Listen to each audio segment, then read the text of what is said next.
আল্লাহ বলছেন বিসমিল্লাহির রহমানির রহিম ওয়াদাল্লাহুল্লাযীনা আমানু মিনকুম ওয়া আমিলুস সলিহাতি লা ইস্তাখলিফান্নাহুম ফিল আরদি কামা ইস্তাখলাফাল্লাযীনা মিন ক্বাবলিকুম।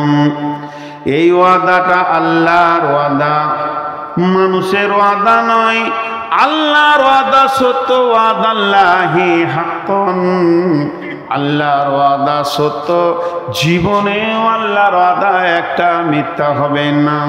আল্লাহ বলছে আমি তোদের সঙ্গে ওয়াদা করছি, মুর্শিদাবাদের লোক, আমি আল্লাহ নিজে ওয়াদা করছি, শুনেলে ওয়াদাল্লাহুল্লাযীনা আমানু মিনকুম, হে ঈমানদার তোমাদের কাছে আমি ওয়াদা করছি, ওয়া আমিলুস সলিহাতি, ওয়া আমিলুস সলিহাতি, তোমরা 100 জনে 100 জন মসজিদে ঢুকে যাও, মসজিদে 100তে 100 জন ঢুকে যাও, তোমরা আমার সঙ্গে ওয়াদা করো আল্লাহ আমরা যতজন আছি এতদিন ভুল করেছি, আর তো ভুল করব না, এখন আমরা মসজিদে চলে যাচ্ছি, ঢুকে যাও। আল্লাহ রসুলের একটা উদাহরণ দেবো আপনাকে। উদাহরণটা আমার ব্রেনের লাই, এটা আল্লাহ রসুল দিয়েছেন। একটা ঘোড়াকে দিয়ে উদাহরণ দিয়েছেন। ঘোড়া যখন কোনো ময়দানে ওর মালিক ওকে খোঁটা দিয়ে চড়তে দেয়, টাঙতে দেয়, আমাদের বর্ধমানের ভাষা হলো টেঙে দিয়েছে, মানে ও বাঁধা আছে দড়িতে, কোথাও যেতে পারবে না। তো ঘোড়ার তো শিং নাই, গলায় বাঁধা যায় না, তাহলে তো বেরিয়ে পালাবে। ঘোড়ার 2টা পায়ে বেঁধে দেয়, 2টা পাকে আগে বাঁধবে এতটা ডিস্টেন্স করে, যে মাঝে দড়িটা বেঁধে একটা খোঁটা পিটিয়ে দেয়। আল্লাহ রসুল ওই ঘোড়াটার উদাহরণ দিচ্ছে, যে ঘোড়ার মালিক এক সবুজ ময়দানে তাকে ঘোড়ার খোঁটা বেঁধে তাকে খোঁটাটা মজবুত করে পিটিয়ে দেয়। ঘোড়া চড়তে থাকে, ঘোড়া চড়তে থাকে, চড়া গায়ে ঘাসে ঘুরে ঘুরে ঘুরে ঘুরে ঘুরে ঘুরে খায়, এক ধার থেকে খায়। যখন চড়তে থাকে ঘোড়া অনেক আনন্দ হয়, আমি খেতে পাচ্ছি, এই আনন্দে আত্মহারা হয়ে সে ভুলে যায় আমি কোথা আছি, আমার মালিক আমাকে খোঁটা বেঁধে দিয়েছে, এইটা ভুলে গিয়ে সে তখন সোজা হাঁটতে শুরু করে।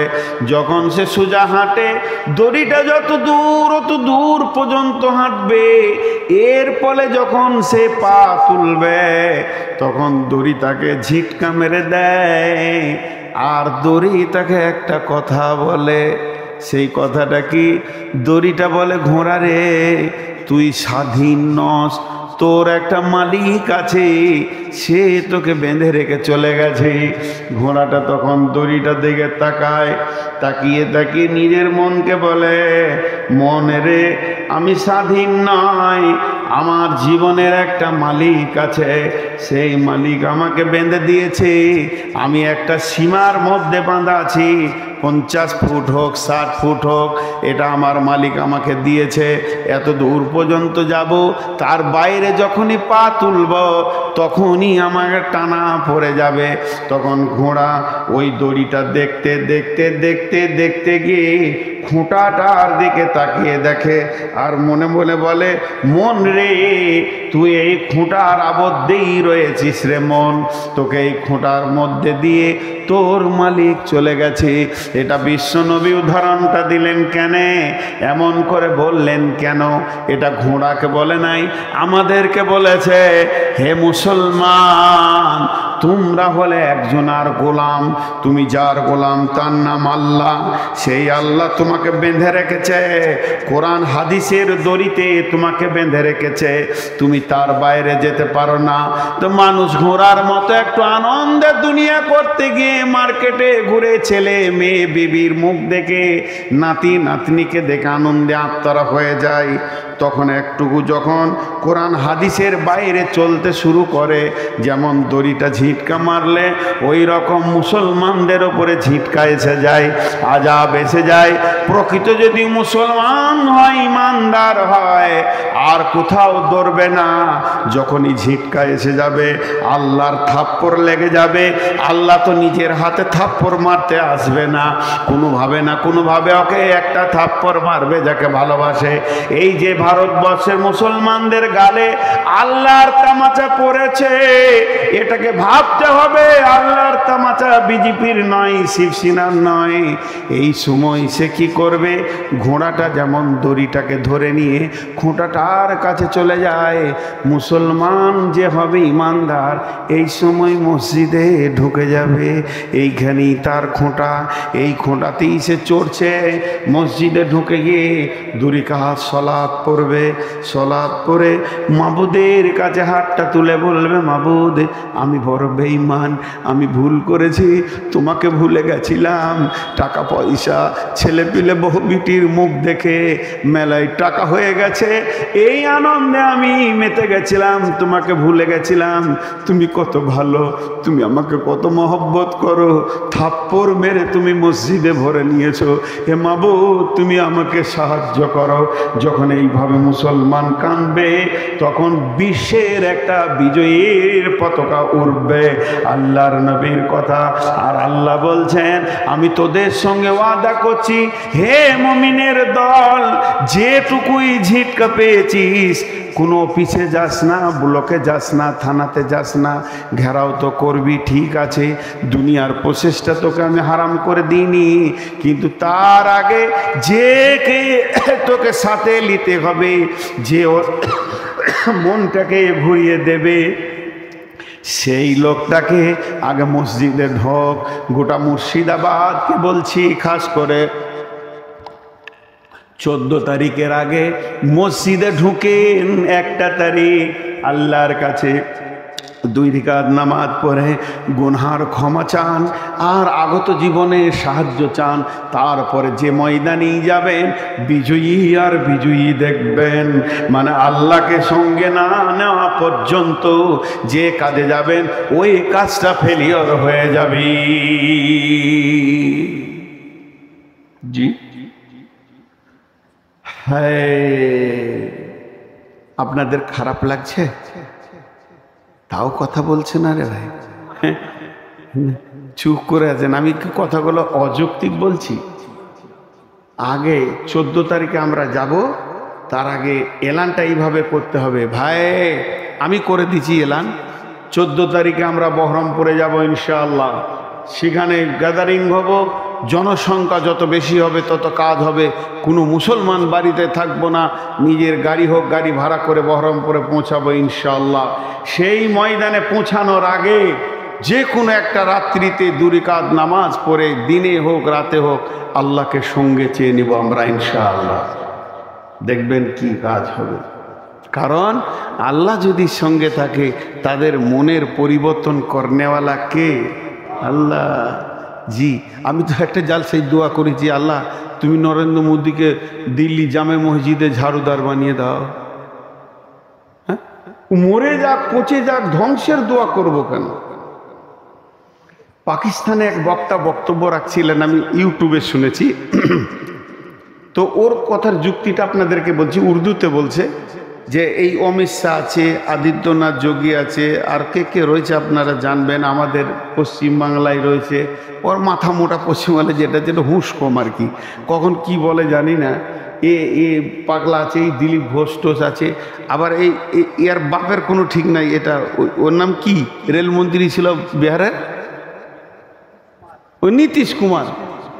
ওর নাম নিলে উজু ভেঙে যাবে, উজু করে যেন ওর নাম লিও না, নামাজ হবে না, আবার উজু করতে হবে, 2 বার নাম নিয়ে নিলে আবার গোসল করতে হবে। এর জাতি ঠিক নেই।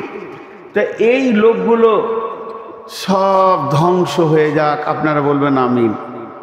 ধ্বংস হয়ে যাক, দোয়া আমার দেওয়া চলবে? বলেন তো কেন চলবে না? ওর কাছে দাওয়াত পৌঁছিয়েছে, ইসলামের দাওয়াত এদের কাছে পৌঁছিয়েছে। আহমদ বিন হাম্বলের একটা কথা আপনাদের সামনে বলছি, মন দিয়ে শুনবেন, ট্রেস দিয়ে বলবো। এটা হাদিস লই, বুখারী লই, মুসলিম লই, তফসিরে লই, আহমদ বিন হাম্বলের কথা। পৃথিবীর কোনো কোণে কোনো একটা জায়গায় কোনো একটা মানুষ, পৃথিবীর কোনো কোণে কোনো একটা জায়গায় কোনো একটা মানুষ, গরু ছাগলের মানুষ, বিনা দাওতে বেকালমা হয়ে মারা গেল। তার কাছে দাওয়াত পৌঁছালো না, ইসলামের খবর পৌঁছালো না, আর বেকালমা হয়ে মারা গেল। ওই লোকটা যে গুনাহ হলো, ওই গুনাহটা কিয়ামতের দিন মুসলমানদেরকে ভাগ করে দেয়া হবে। কেন দাওয়াত পৌঁছালো না? বন্ধুরে, এই যে মোদি আছে, যোগী আছে, আর অমিত শাহ আছে, এদের কাছে কালেমার দাওয়াত পৌঁছায়নি, ইসলাম পৌঁছায়নি। এর জন্যে মুর্শিদাবাদে আপনাকে আমাকে নূর মোহাম্মদকে আল্লাহ ধরবে না। এদের কাছে কালেমা পৌঁছাবে কে? সৌদি সরকার পৌঁছাবে। সরকারে মিটিং হবে, ও যে লেভেলের লোক, ওই লেভেলের মুসলমান যারা আছে ওদের তো টেলিফোনে কথা হয়, কালেমার দাওয়াত দাও, তৌহিদের দাওয়াত দাও। যদি দাওয়াত কবুল না করে তারপরে বদদুয়া করে দাও, আগেই বদদুয়া করে দিব চলবে না। এর জন্য আমি অনেক জায়গায় বলি, আল্লাহ জাকির নায়েককে আরও কিছুদিন হায়াত দেখ এবং লোকটাকে জান্নাত নসিব করুক। কেন? ওকে দিয়ে পৃথিবীর কোণে কোণে ইসলামের দাওয়াত পৌঁছিয়েছি। টিভি দিয়ে কেউ বলতে পারবে না যে দাওয়াত পৌঁছায়নি। তো ভাইরা আমার, এদের কাছে দাওয়াত পৌঁছাতে হবে। দাওয়াত পৌঁছায়নি, ওদের লেভেলের লোকরা শুয়ে আছে, ভারতের মুসলমানকে মারছে, দুবাইয়ের সরকার ডেকে আবার ডোনেশন দিচ্ছে, শান্তিপ্রিয় নেতা বলে তাকে আবার আখ্যায়িত করছে। জবাব কি লাগবে না? কুড়ুলকে বলছে, গাছ আমাকে কাটছিস কেন, তোর কি করলাম? কুড়ালি দপ করে গাছে মেরেছে। গাছ বলছে, আমি নরম আর তুই শক্ত, লোহা তো শক্ত, তো তুই আমাকে মারছিস কেন, আমি তোর কি দোষ করলাম? তখন গাছকে কোড়াল বলছে, আমি মেরেছি বে, তোরই জাত আমার পাছায় লেগেছে, উঠেছে, সেও কাট। আজকে ভারতের মুসলমান মরছে, দুবাইয়ের ও হারামখোর ছাঁটা দাড়ি, ওর মুখ পানে তাকাইলে ওর উজু ভেঙে যাবে। খালি ফতোয়া দিয়ে দিচ্ছে, আমি সামালতে পারছি না। ও বেঈমান আবার ওকে প্রাইজ দিচ্ছে, বিশ্বের শান্তিপ্রিয় নেতা বলে আখ্যায়িত করছে। এগুলো জবাব কে দিবে? জবাব লাগবে। এরা জানে না যে কি চলছে, খবর পায় না, পায়। এগুলো আমাদেরকে মনে করছে পিঁপড়ে মরছে, গরু ছাগল মরছে, ওরা গদিতে আছে, ও কোটাই মানুষ। জি না, আজকে মুসলমানদেরকে স্ট্রং হতে হবে। আমরা বিজয়ী হবই, ইনশাআল্লাহ বিজয়ী হব। এ সম্পত্তি ফেরত দিতেই হবে। শুধু ফেরত দিবে না, ওর ডবল দিতে হবে, ওর বাপকে দিতে হবে, কারণ না দিয়ে উপায় নাই। এ সম্পত্তি আল্লাহর পাখারে চলে গেছে, আল্লাহর কাছে কেস চলে গেছে, আল্লাহর কাছে পৌঁছে গেছে। কেউ দিয়েছে না দিয়েছে, আমি নূর মোহাম্মদ দিয়েছি আল্লাহকে, আপনারাও দেন। যখনই নামাজ পড়বেন একটা কথা মুখ দিয়ে বলবেন, আল্লাহ এই তোমার জমির কেস তোমাকে দিলাম। আব্দুল মুতাল্লিব বলেছিল আব্রাহা বাদশাকে, আব্রাহা বাদশা বলছে, ওই তোর ঘর ভাঙতে চললাম, কত তুই ঘরের লোককে দ্বারা দুনিয়ার লোক এসে তোর ঘরে খালি পাকার মারছে, চক্কর মারছে, আর আমি একটা আলাদা কাবা করেছি, আমার কাবা কেউ যায় না, তোর ঘরকে ভেঙে দিব। আব্রাহা বাদশাকে বলছে, দেখ ভাই, আমার উটটি লিস না, উটটির মালিক আমি, আমাকে দিয়ে দে, যার ঘর সে দেখে নিবে। দিলে শেষ করে আল্লাহ ফুটিয়ে ফাজা আলাহুম কাসফি মাকুল, একদম তুসুর মতো হয়ে গেল। তাই আমি সমস্ত মুসলমানদেরকে একটা ডাক দিছি, একটিবার আল্লাহর কাছে চোখের পানি ফেলেন। আর কিছু চাই না আপনাদের কাছ থেকে। আমি এই মিডিয়ার মাধ্যম দিয়ে ভারতবর্ষ কেন, পৃথিবীর মুসলমানের কাছে ভিখিরির মতো হাত চাইছি। যার যেমন হাত আছে, যার যেমন জ্ঞান আছে, একটিবার মাবুদের কাছে ইস্তেগফার করেন আর আল্লাহর কাছে দুটি হাত তুলে বলেন, এই আল্লাহ তোমার সম্পত্তির হেফাজত তুমি করো, আর আমরা পারছি না, আমরা ব্যর্থ হয়ে গেছি। দেখবেন এর রেজাল্টটা কত ভয়ানক হবে, এর রেজাল্টটা কত ভয়ানক হবে। আল্লাহ বলছেন, বিসমিল্লাহির রহমানির রহিম, লিইলাফি কুরাইশ ইলাফিহিম রিহলাতাস শিতাই ওয়াস সাইফ, رحلة الشتاء والصيف ফালিয়াবুদু ফালিয়াবুদু ফালিয়াবুদু রব্ব হাদাল বাইত আল্লাযী আত'আমাহুম মিন জু'ইন ওয়া আমানাহুম মিন খাউফ। আল্লাহু আকবার। কোরআনে অত খুঁজতে যেতে হবে না, আম্মা পাড়া ছোট্ট সূরা বাংলা তর্জমায় দেখে নেবেন কি বলেছেন আল্লাহ। হ্যাঁ, এই ঘরটা কার? খলিল ভাইয়ের, এইটা কার? জলিল ভাইয়ের, এইটা কার? হবিবুরের, ওইটা কার? জমিরুলের, ওইটা কার? ফখরুলের। আর মসজিদের দিকে যদি আঙ্গুল তুলে বলি এই ঘরটা কার, উত্তর কি দেবেন? কথা বলেন। আল্লাহর। ওই ঘরের মালিকের নাম আল্লাহ। এবার আমি মসজিদের দিকে আঙ্গুল তুলে বলছি ফালিয়াবুদু রব্ব হাদাল বাইত, ফকিরুল মমিনুল জমিরুল মমিন ফকরুল জামিরুল, এদের ইবাদত করতে হবে না, এই ঘরের যে মালিক আছে এর ইবাদত করো। কোরআনে যা আছে সত্য সত্য সত্য সত্য সত্য সত্য সত্য সত্য সত্য। আপনার বুঝে এলো সত্য, আপনার না বুঝে এলো সত্য। আমি বুঝাতে পারছি তো সত্য, আমি বুঝাতে পারছি না আমার ব্যর্থ কোরআন কিন্তু সত্য। আল্লাহ বলছেন ওই ঘরের মালিকের যদি ইবাদত করো আল্লাহ কি দেবেন? দুইখানা জিনিস দেবেন, দুইখানা জিনিস দেবেন। আর ওই দুটি জিনিস যদি পেয়ে যাই কিছু লাগবে না। ওই দুটি জিনিস পৃথিবীর জন্য বলেছেন, মরার পরে বলেনি, মরার পরে যা আছে তা দিবে। দুটি জিনিস দেবে। সেই দুটি জিনিস কি?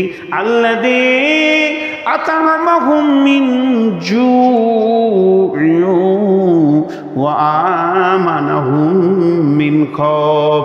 এই ঘরের মালিক তোমাদেরকে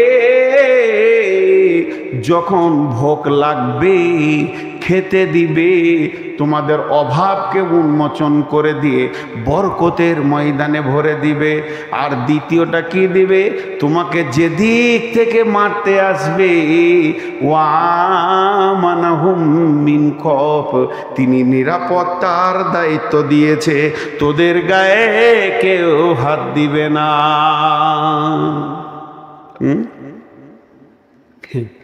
আমাদের বোলপুরে একটা কুকুর, কুত্তা স্করপিও গাড়িতে চেপে বেড়াইছে রে।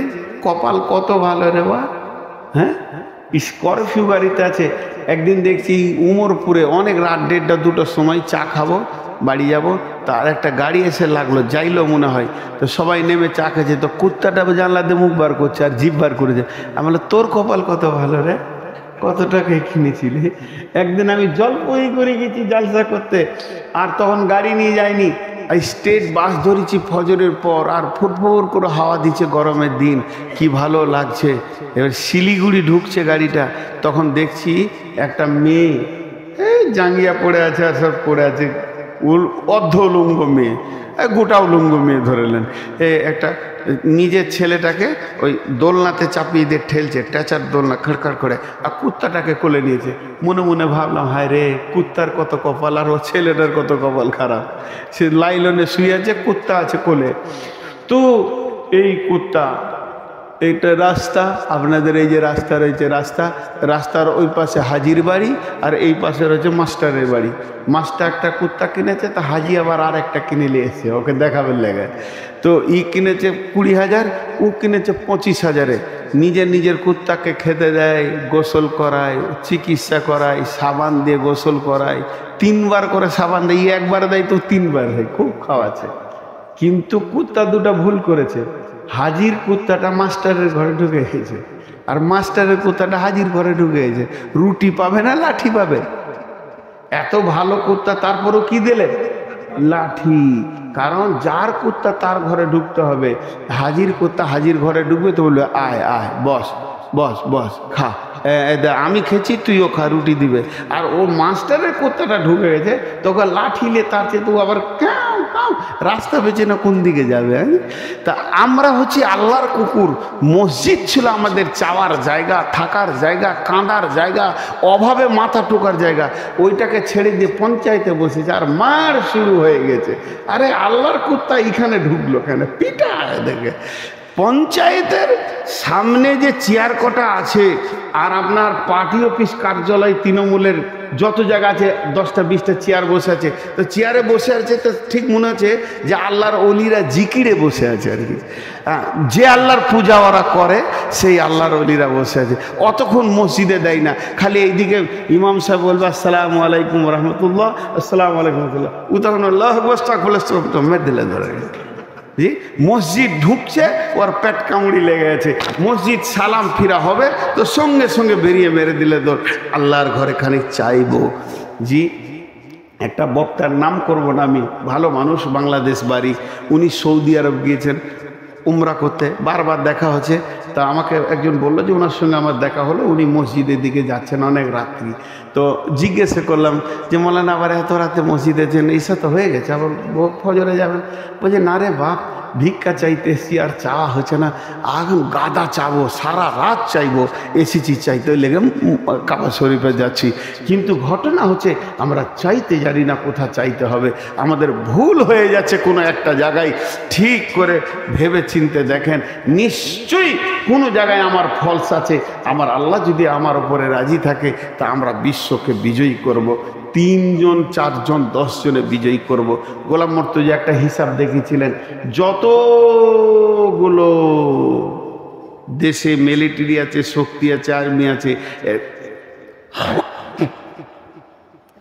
হাই স্কুল আছে, কলেজ আছে, প্রেয়ার লাইন যখন করা হয়, প্রেয়ার মানে হচ্ছে প্রার্থনা, আর আমি ওটাকে পিরিয়ড বলি, মানে ওটার প্রার্থনা লাইন। তো এই লাইনটা যখন করা হয় কোন দিকে দাঁড়াই বলেন? কোন দিকে দাঁড়াই? একটার পেছনে একটা না একটা পাশে একটা দাঁড়াই? জোরে বলেন না। একটার পেছনে, তার পেছনে একটা। সারা পৃথিবীতে এখনো যতগুলো প্রেয়ার করা হয় পেছনে দাঁড়াই। তাহলে এক পেছনে এক কত হলো? তার পেছনে এক কত হলো? এমনি করে 4 5 6 7 যত গুনবেন গুণ ওইভাবে বাড়বে। আর আল্লাহ রসুল প্রেয়ার লাইন কেমন করে শিখিয়েছেন? একটার পাশে একটা। নামাজে কিভাবে দাঁড়ায়? একটার পাশে একটা না একটার পেছনে একটা?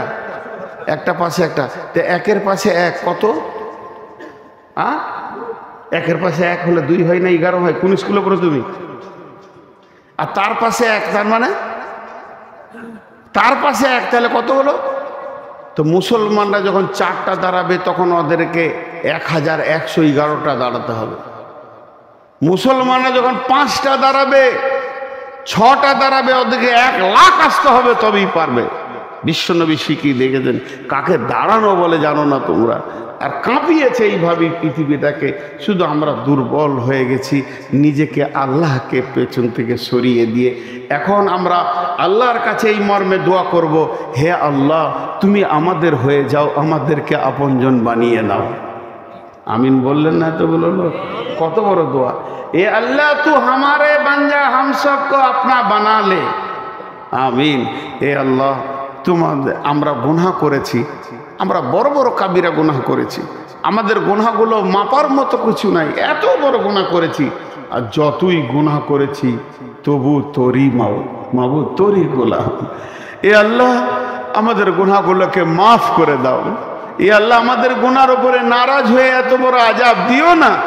এ আল্লাহ তুমি আমাদের গুনাহগুলোকে মাফ করে দাও এবং বেঈমানদের কাছ থেকে আমাদের জমিকে আমাদেরকে ফিরিয়ে দাও। এ আল্লাহ তুমি পারবে।